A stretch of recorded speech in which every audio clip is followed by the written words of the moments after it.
यशायाह भविष्यवक्ता की पुस्तक अध्याय 28। यशायाह अध्याय 28।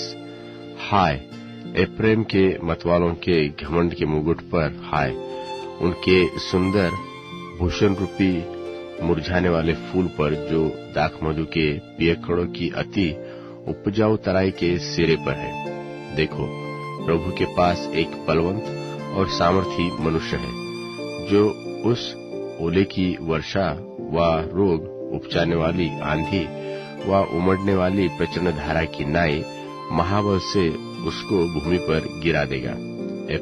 एप्रेमी मतवालों के घमंड का मुकुट पाव से लताड़ा जाएगा और उनका सुंदर भूषण रूपी मुरझाने वाला फूल जो अति उपजाऊ तराई के सिरे पर है, वह उस अंजीर के समान होगा जो ग्रीष्मकाल से पहले पके और देखने वाला देखते समय हाथ में लेते ही उसे निगल जाए। उस समय अपनी प्रजा के बच्चों के लिए सेनाओं का यहोवा आप ही सुंदर मुकुट और प्रतापी अधिकारी ठहरेगा। और जो न्याय करने को बैठते हैं उनके लिए न्याय करने वाली आत्मा, और जो चढ़ाई करते हुए शत्रुओं को नगर के फाटक से हटा देता है, उनके लिए वह वीरता ठहरेगा। परंतु ये भी दाखमधु के कारण डगमगाते और मदिरा के द्वार लड़खड़ाते हैं। याजक और नबी भी मदिरा के कारण डगमगाते हैं। दाखमधु ने उन्हीं को पी लिया, वे मदिरा के कारण लड़खड़ाते हैं। वे दर्शन पाते हुए भटक जाते और न्याय में भूल करते हैं, क्योंकि सब भोजन, आसन, वमन और मैल से भरा है। क्योंकि शुद्ध स्थान नहीं बचा, वह किसको ज्ञान सिखाए और किसको अपने समाचार का अर्थ समझाए? क्या उनको जो दूध छुड़ाए हुए और स्तन से अलगाए हुए हैं? आज्ञा पर आज्ञा, आज्ञा पर आज्ञा, नियम पर नियम, नियम पर नियम है, थोड़ा यहाँ थोड़ा वहाँ। वह तो इन लोगों से तुतलाती बोली और अन्य भाषा के द्वारा बातें करेगा। उसने उनसे कहा तो था कि विश्राम इसी से मिलेगा। इसी के द्वारा थके हुए को विश्राम दो और चैन इसी से मिलेगा। परंतु उन्होंने सुनना न चाहा। परंतु यहोवा का वचन उनके पास आज्ञा पर आज्ञा, आज्ञा पर आज्ञा, नियम पर नियम, नियम पर नियम है, थोड़ा थोड़ा यहाँ थोड़ा थोड़ा वहाँ, जिससे वे ठोकर खाकर चित्त गिरकर घायल हो जाए और फंदे में फंसकर पकड़े जाए। इस कारण हे ठट्टा करने वालों, इस यरूशलेम वासी प्रजा के हाकिमों, यहोवा का वचन सुनो।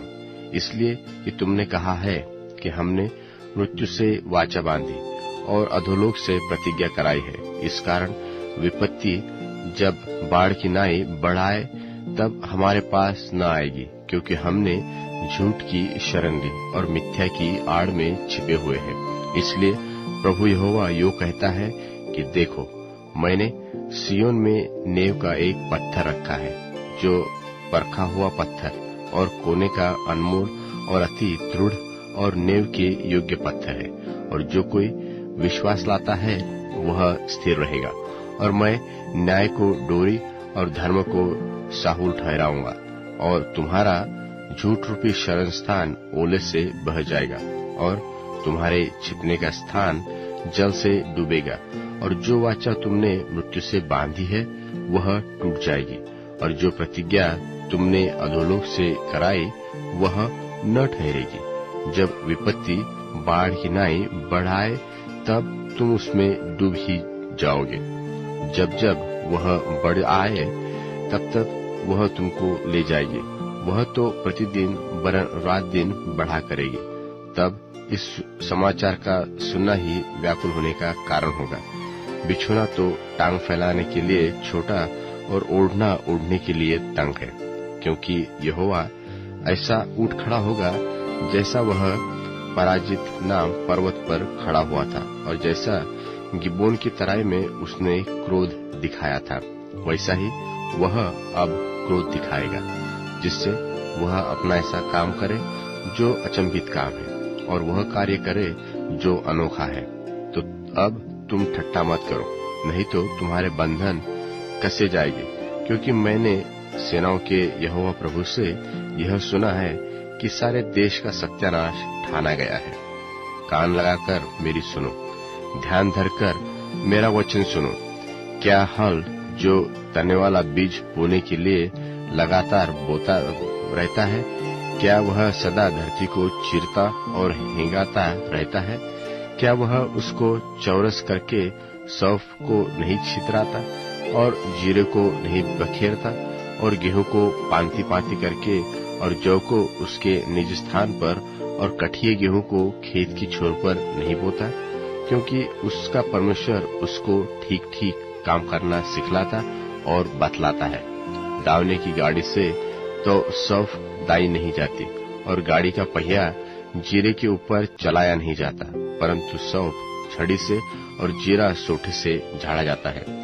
रोटी के अन्न पर दाए जला जाता है, परंतु कोई उसको सदा दावता नहीं रहता, और न गाड़ी के पहिए और न घोड़े उस पर चलाता है, वह उसे चूर चूर नहीं करता। यह भी सेनाओं के यहोवा की ओर से नियुक्त हुआ है। वह अद्भुत, युक्ति वाला और महाबुद्धिमान है।